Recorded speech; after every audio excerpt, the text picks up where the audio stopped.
This right here is a mobile wood-burning barrel sauna that fits perfectly in the bed of my truck, and it can be fired up anywhere. I'm gonna show you how I built this from start to finish and bring it along as 4 of my friends compete in a series of cold exposure challenges that'll crown one of them as the champion of winter, and the sauna is the coolest thing I've ever built.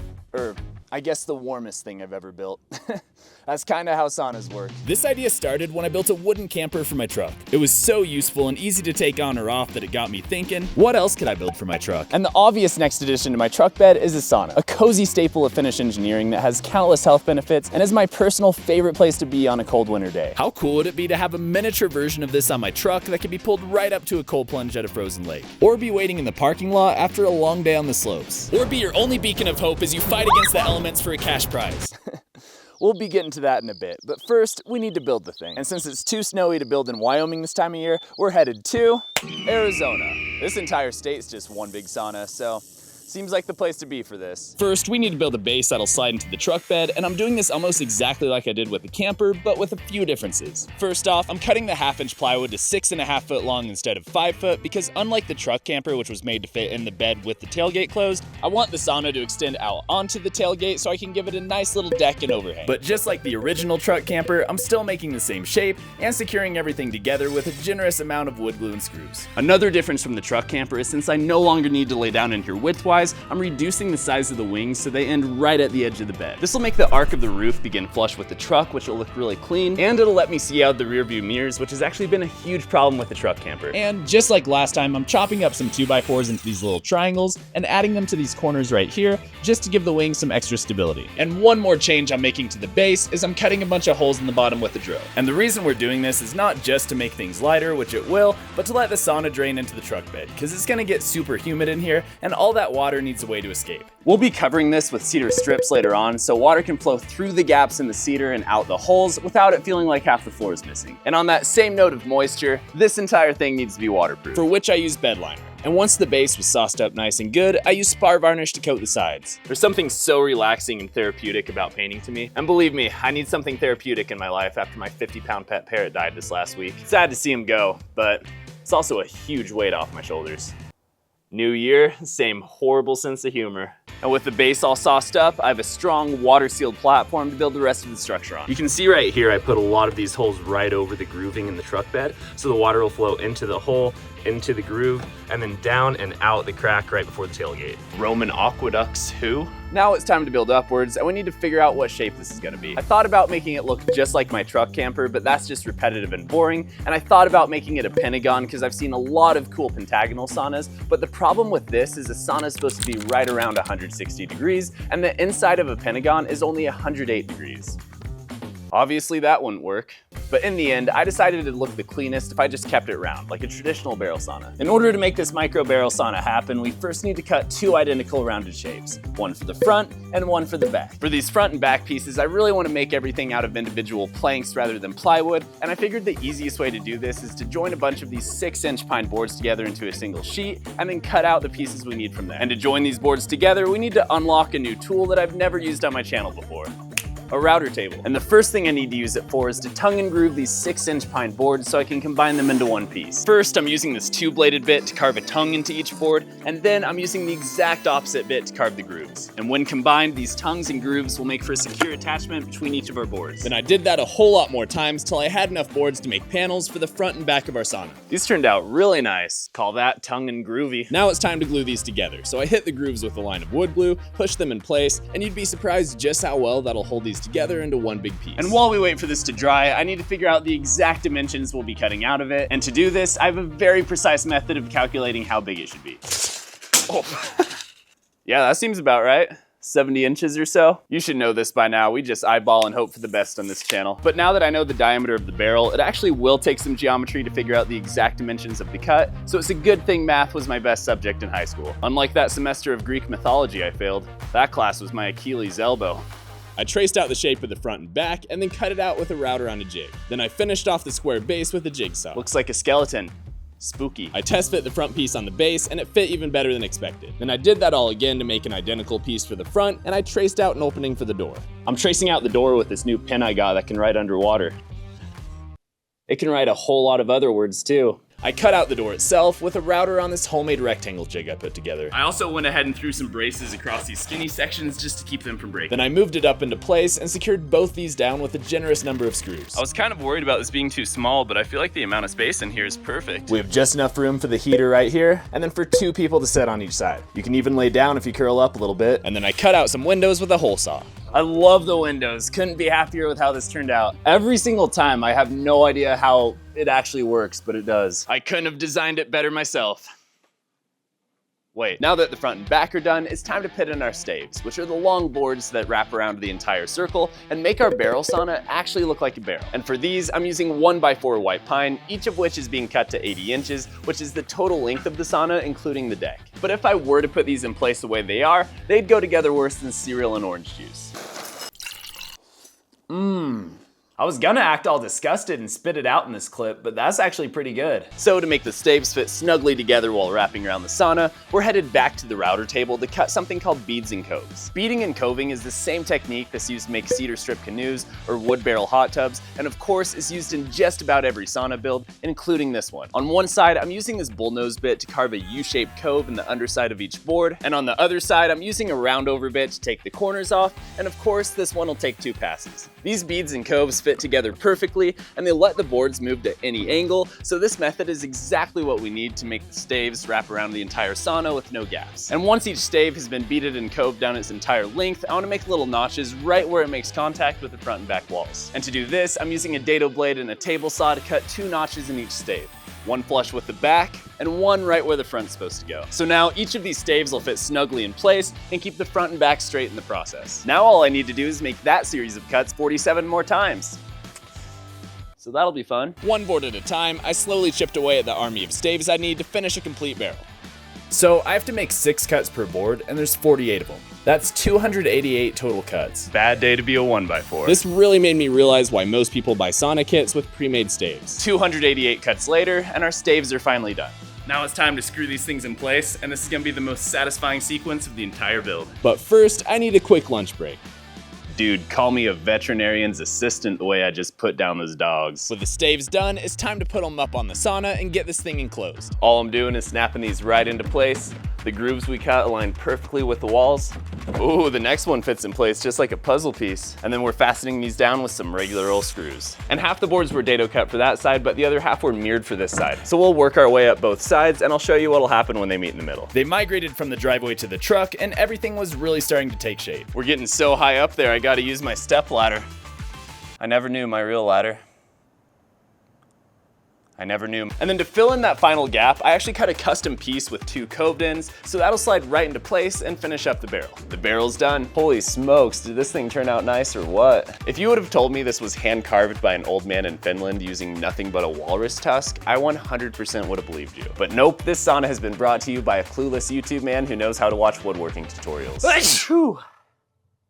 Oh, thank you. All right, now that we have the actual structure finished, it's time to think about how we're gonna secure this thing to the truck. To do this, I first took some of these big ol' eyelets and drove them into the bottom of the front and back. And then I added these chains that'll clip onto the truck and tighten up when the sauna's pushed forward. On the front, I did basically the same thing, but I also added these turnbuckles that can be tightened up to make sure there's enough tension to keep things snug. Oh yeah, that thing's nice and tight. Very secure, very demure. And by the laws of the universe, we all know that if you slap something twice and say it's not going anywhere, it's as secure as could be. That's not going anywhere. And to test it out, I went for a lap around the block, and it held in place perfectly with absolutely 0 issues. Next, let's move to the inside, where we'll start with insulation, which is something most barrel saunas don't even have. But unlike a normal barrel sauna, our walls are only 1 inch thick to reduce weight, so adding insulation is definitely the move. But before we can add insulation, we need to cut out some interior trim for the door and the windows, and under the window trim, I'm putting some plexiglass that'll bring these portholes to life, and they turned out great. For the insulation itself, I'm using 1/2 inch thick foam board, and I cut out each piece perfectly with the jigsaw. I friction fit each one snugly into place until the entire room was a nice little insulated cocoon. On top of that, I added a vapor barrier that's specifically made to contain moisture. Feels like a spaceship in here. And finally, the innermost layer is 1/4 inch cedar, which turned this from a shiny room into an absolute vibe. Also, in case you're wondering why this last little portion of the video has been entirely voiceover, is because I got sick and totally lost my voice. I sound like the old lady from SpongeBob. Sweet, sweet chocolate. I remember when they first invented chocolate. Give me your thoughts and prayers, guys. All done. This turned out looking absolutely incredible. My nose is far too stuffy to function right now, but I'm sure it smells heavenly up in here too. Okay, so I feel like we're doing things in a very not logical order here, but I was just thinking I don't love this thing sitting out in the Arizona sun absorbing UV rays unprotected all day, so I think the next move is to throw some sauce on the exterior. So I pulled it off the truck and prepped it for staining. And for this, I brushed on a classic oak stained in poly that'll give it some color and protect the wood from sunlight and moisture. It sucks being sick, but this isn't nearly as bad as that time I got admitted to the hospital for drinking invisible ink. I was in the lobby for hours just waiting to be seen. Oh goodness, this is no time for jokes. I finished staining, and to be honest, everything turned out way more orange than I was expecting. This thing looks like a big ol' cylindrical pumpkin. I have mixed feelings about how it looks right now, but hey, when life gives you lemons, make orange juice and make...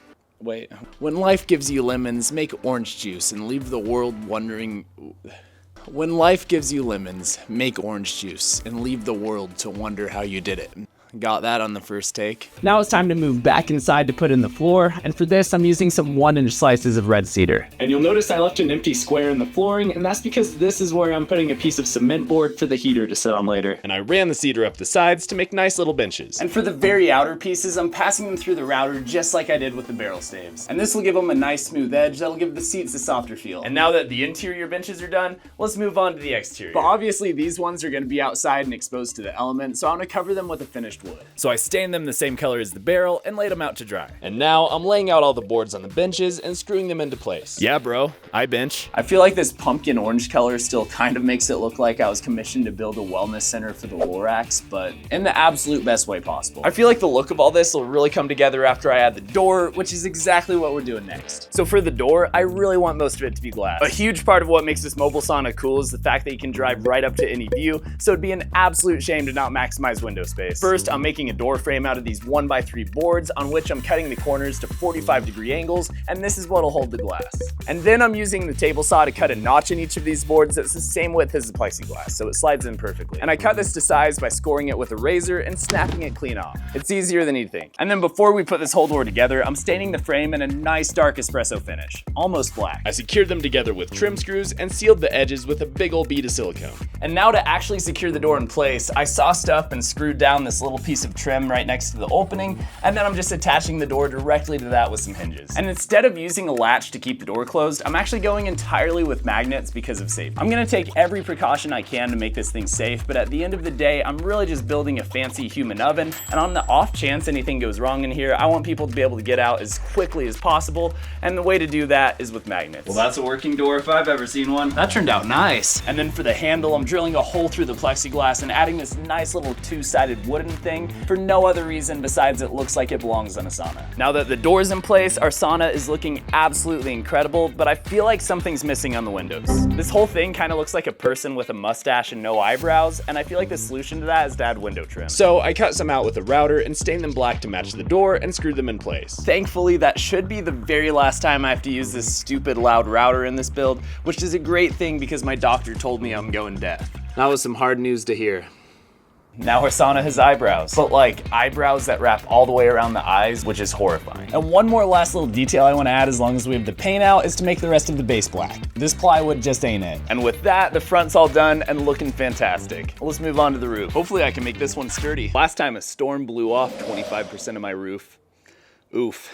Oh man, it's getting hot out here. We'll get back to building here in a minute, but first, I want to teleport to the snowy mountains of Wyoming where we'll later be testing out the Finnish sauna to tell you about the sponsor of this video, Insta360. This is a dream sponsor for me because I use my Insta360 X4 in just about every video, and it helps me achieve shots that would be impossible with a traditional camera. With dual lenses, the X4 ensures you never miss an important moment without ever having to worry about where it's pointed. You can shoot first and reframe later, which I absolutely love as a creator since it gives me full creative control. Creative control that's extra pronounced when using the invisible selfie stick, which gives an unobstructed view of whoever's recording and disappears in post. It basically provides you with your own camera crew wherever you go. And before you say editing this footage sounds intimidating, let me show you the AI editing tool, which lets you intelligently frame and edit a video in seconds. It also shoots an 8K 30 frames per second 360-degree video for 78% more pixels than 5.7K. The detail and clarity is absolutely unmatched. If you want to see how the X4 can transform your content, just scan the QR code on screen or click the link in the description below. And the first 10 orders using my affiliate link will get an exclusive 15% discount on the X4. Insta360's biggest discount ever. Plus, you'll get a free bullet time kit, which includes a selfie stick handle that lets you swing the X4 overhead for some truly unique and cinematic shots. Limited time,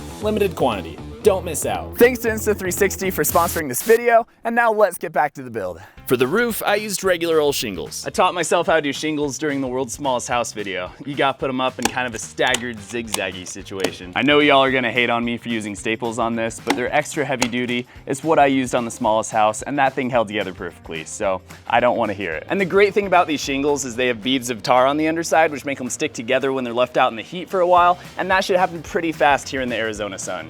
And these things are rated to 110 mile/hour winds, which is the equivalent of driving 110 miles per hour, so I'm not too worried about them coming off on the road. But how the people here in Arizona drive, you never know.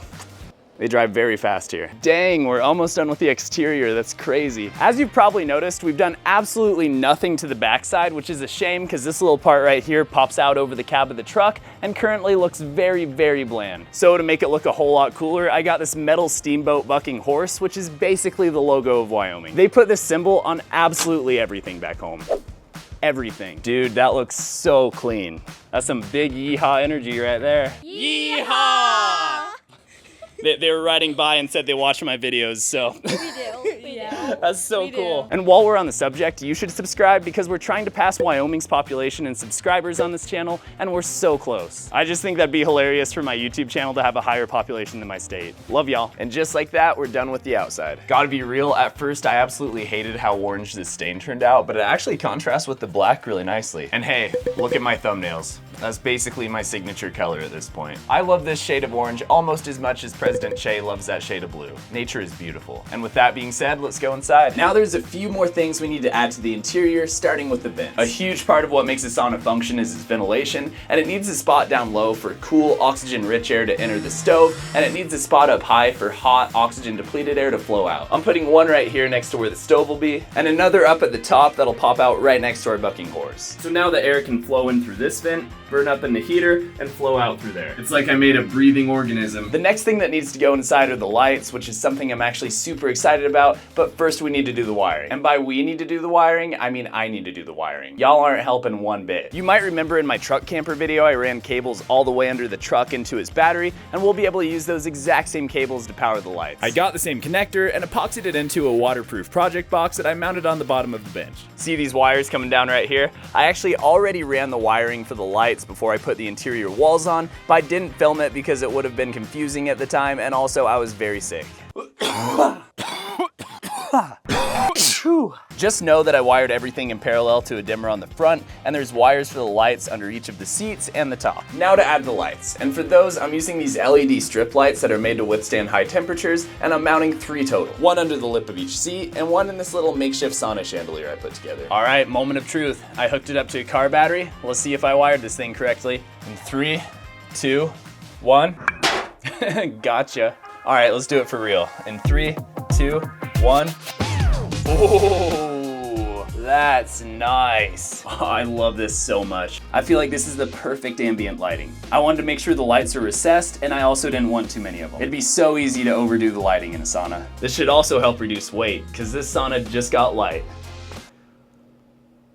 Nah, on a real note, this thing's gonna be pretty dang heavy, and it's just about to get heavier, because next we're installing the heater. Hardly know. This right here is a Hume wood-burning sauna heater imported from Estonia. It's more expensive than I want to admit and heavier than I was hoping it would be, but it's gonna look incredible and function like a champ. I feel like the stove is something you don't want to be cheap on. And normally you just set the stove right here on the floor and call it a night, but because it's gonna be in a moving truck, we need to bolt it down, so here's how I'm gonna do that. I drilled holes in the bottom of the stove and matching holes in the base. Then I put carriage bolts through the bottom that would align with the stove. I slid it on, screwed it down, and this stove is ready for the road. There we go. She's as secure as could be and can pretty easily be removed or replaced whenever. Now on to the chimney. For the chimney, I'm using the kit that came with the stove, and it looks so cool. But if you thought lumber prices were high, have you seen chimneys? They're through the roof. That's only kind of a joke. This was an expensive add-on. Oh man, this is a sweaty day of work. It's like a sauna in here. And now I'm using a jigsaw to cut a hole in the roof, so that's fun. Which feels like something I shouldn't be doing, but is part of the process. And the piece of the chimney that goes into the hole is this dummy thick one because it's full of insulation that'll separate the hot metal from the wooden frame. And now on the inside, I'm using the skinny piece to connect that to the stove. Then to weatherproof things, I'm putting this little rubber boot on the outside, adding the topper, hardly know her, and she's ready for a snowstorm, folks. And as a nice little added touch to the interior, I'm putting this flashing right against the roof, and that'll make it look extra clean. The last thing the stove needs now is to be filled up with sauna stones, and it came with a bunch of these that were also shipped from Estonia. These must be pretty high quality if they named the whole dang country after them. These rocks are gonna absorb the heat from the fire and distribute it evenly for a nice soft heat. They're also what you can pour water on to make steam, so that'll be nice. Speaking of steam, I wanna give the benches and floor a layer of protection from moisture and sweat, and to do that, I'm using a nice sauna oil. And as one final touch, I'm adding this little thermometer above the door that's gonna confuse the heck out of my non-American audience. Sorry, y'all, I feel for you. And just like that, our sauna's complete and ready to be used. So we loaded her up and sent the truck down the road for its maiden voyage. As much as I'd love to fire it up and test it out here in the desert, this is the actual last place on Earth where a sauna sounds appealing, so let's take it back home where it can actually be appreciated.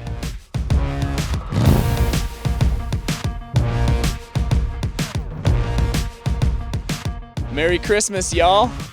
It's March. Now that we're back in the land of moose and snow, let's fire up the stove and see if it works. And to my absolute delight, it fired right up and couldn't have worked more perfectly. Well, folks, we're almost up to temperature and this is feeling like a legit sauna. Guess all that hard work was worth it after all. I think this being a smaller space actually really helps because it gets heated up more quickly. I got a bucket, I got a ladle. Let's get some steam going up in here. Ooh, that's a game changer. This just went from a dry sauna to a steam room. That's what Papa likes. That's me. I'm Papa. As a suburban dad once said, it's not the heat that gets ya, it's the humidity. And now that it's been tested, it's time to really get this party going. All right, it works. I love that for us. But as I very well know, a sauna is the most fun when paired with getting really, really cold. So I invited some friends out to do exactly that. These are 4 of my friends who all live in the cold and snowy Mountain West, and they're about to compete in a series of cold exposure challenges that'll push them mentally and physically until only one remains in the sauna. And the winner of this cold exposure gauntlet is gonna get a $1,000 cash prize and a brand new X4 camera setup from our sponsor, Insta360. Don't you look at me in that tone of voice. This is a really nice prize. I'm sorry Mr. Beast has desensitized you to anything less than $500,000 in a Lambo. Wait, the prize isn't a Lambo? No. Wait, there's a prize? And just like that, the sauna took off to the pond for our first competition, the polar plunge. As you can see, we chainsawed a hole in this icy pond, and I think you can see where this is going. These 4 are gonna submerge themselves to the shoulders in the plunge, and the first to leave is eliminated. So as the only Wyomingite here, I feel like I really have a pressure on me to do the best. Feeling pretty confident. It's gonna be an easy dub. You know, now that I'm actually here, it's really freaking cold, but we're gonna do it. We're gonna send it. Wish me luck. I'm from North Idaho, so I'm used to the cold, but I've never cold plunged before, so I'm scared. I'm a small person. Enter the water in 3, 2, 1, go! Channeling Wim Hof. I'm actually struggling already really bad. Feels good, doesn't it? I thought you were doing it now. Shrinkage level is definitely at 100%. I know there's a warm sauna right up on that hill right now. And they push through the cold like champions. But in the interest of not giving anyone hypothermia for content, the fun had to come to an end. Congratulations, you guys have made it to 5 minutes, which I've been advised is the longest we should safely stay in here. So let's get on out, go to the sauna. We're gonna eliminate one of you another way. I'm so red. And just so I look like a slightly less horrible person for putting my friends through this, here's a time lapse of me doing the exact same thing.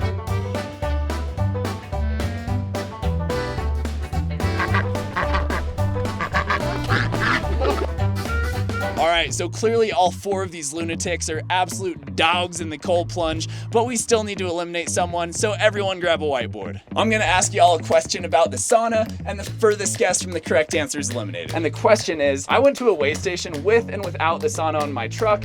How much does it weigh in pounds? I have zero frame of reference for how much this would weigh. That stove is definitely pretty heavy. That's a lot of weight right there for sure. And given the links I went to make this lightweight, I fully expected guesses to be too heavy. All right, show me your answers in 3, 2, 1. And the correct answer is 670 pounds. Bea is eliminated. I feel so bad. Can I give you a hug? I wish you all luck. I hope you all feel slightly guilty. I'll be back. And just like that, only 3 remain.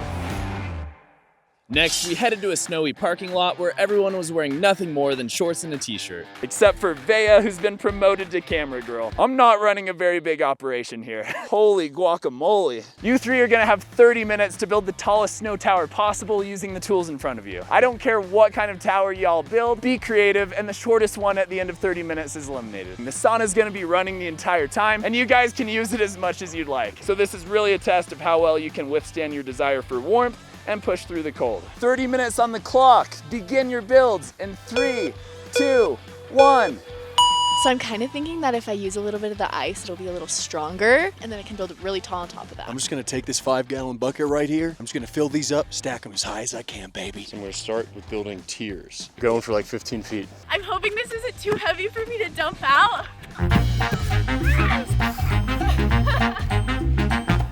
Dude, Michael is going for a wide base here. Bro's all about that solid foundation.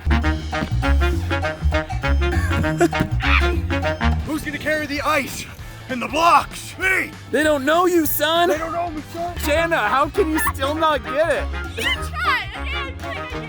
He's helping his competitor. What a gentleman. Everyone had a different strategy, but thanks to the perfect snow, all 3 towers were quickly rising. Walk with me, David, walk with me. Okay, I like what we've got going on here. You know, it's very Taj Mahal of sand castles. It started off strong. I'm not too sure where he's going with this now, but I have hope. I wish you well. This is getting very Leaning Tower of Pisa looking. But now that I'm gone, Jenna's all we have to win it for the ladies, so I'm rooting for her. What I'm thinking is once you get tall enough, you might want to just pull your hands off it, because if it falls over... No, Jana! You guys have less than 10 minutes left. I think there's no hope for Jana. Unfortunately, it's not looking good. She's cooked. Yeah, I think Oh, we believe in you, Jana! I believe in you, you've got it! I can rebuild. And this is where Isaac really started cooking with gas and took the initial lead. Look at Nevaeh next to Isaac. But out of nowhere, Jana went absolutely goblin mode and started making the comeback of the century. How did she come back this strong? And as the cold intensified, people started using the sauna to warm up hands and feet. The only thing bothering me is my hands because they get so freaking cold. Man, my feet are just completely soaking wet, and they're very cold. 1 minute remains. As everyone added their finishing touches, we realized this could go any direction. Hands off your towers in 3, 2, 1. That's time. Oh my gosh, that was close. So Michael's is clearly the tallest, but between Isaac's and Jana's, they look almost identical. How does that even happen? They were so close that we had to measure using a climbing rope, which revealed Isaac's was just inches taller. That final block he added won it all. That was insane. It came down right to the wire, but at the end, Isaac took the dub. I am so sorry, Jana. Oh my goodness. With Jana gone, we were down to the final 2. And after wrecking the towers in the most American way possible, the sauna truck was back on the road, this time headed to the ski hill. All right, final 2. Way to make it happen, fellas. When I first built this sauna, one of the things I was super excited to do is use it in the parking lot of a ski hill, and you two are gonna get to do exactly that, because for this last game, we'll be playing hide and seek on the ski slopes. But this isn't just any game of hide and seek, because y'all are playing against the undisputed, back-to-back world champion of hide and seek, Bigfoot. This right here is the $1,000. This right here is the Insta360, and I'm putting both in this backpack. Squatch is gonna have a 10-minute head start up the chairlift to go hide, and the first to touch Bigfoot claims the treasure. Parked at the base of the ski hill is the sauna, which you can use anytime, and don't forget your Insta360s. This would be almost impossible to film without those. May the best man win. Yes, sir. All right, so strategy's gonna be go as fast as we can. A, so we don't freeze to death.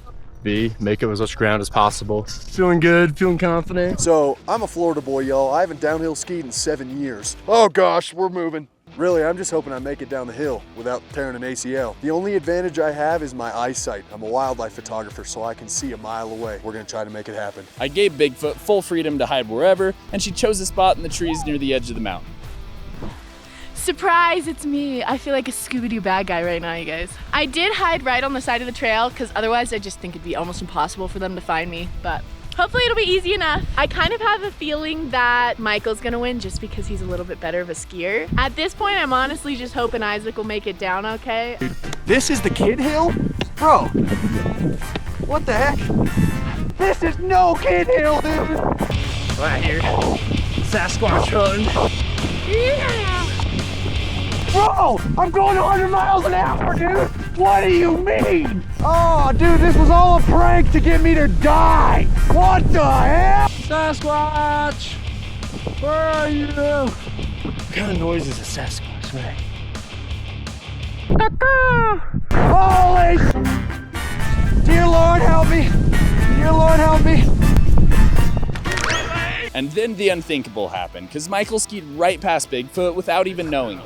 That's right, he was cruising so fast he didn't even catch a glance and left $1,000 on the side of the trail. Michael just skied past me. He didn't see me. He didn't see me. And as Michael was starting another lap, Isaac was taking a very different, much slower approach. I'm just gonna inch my way down this hill, y'all. And the fact that I'm going this slow, I feel like I might have a better chance of seeing Bigfoot that way. So, slow and steady wins the race, dog. And this must have been the move, because a bunch of slow turns and one Bigfoot call later, this happened. Holy shit, I found Squatch. I found Squatch. I freaking found Squatch. I gotta go. Holy crap. Come here, you. No way, dude. No way. Let's go. Dude, after seeing your skiing skills, I thought there was a 0% chance you were gonna win this, but clearly Slow and Steady wins the race because you have just won Sasquatch's treasure. This is actually really nice, y'all. I'm a new dad. I've got a 5-month-old beautiful little girl, and any bit of extra cash is always appreciated. And I've always wanted an Insta360 camera, so this is sweet too. And you know what that camera is gonna be really good for? Shooting an in-screen for this video. Yeah, it's finally done. Click on my face over there to subscribe. And hey, doesn't that look like a fun video? Maybe you should watch that one next. Oh my gosh, that was a lot of work. We should like actually do a sauna session now.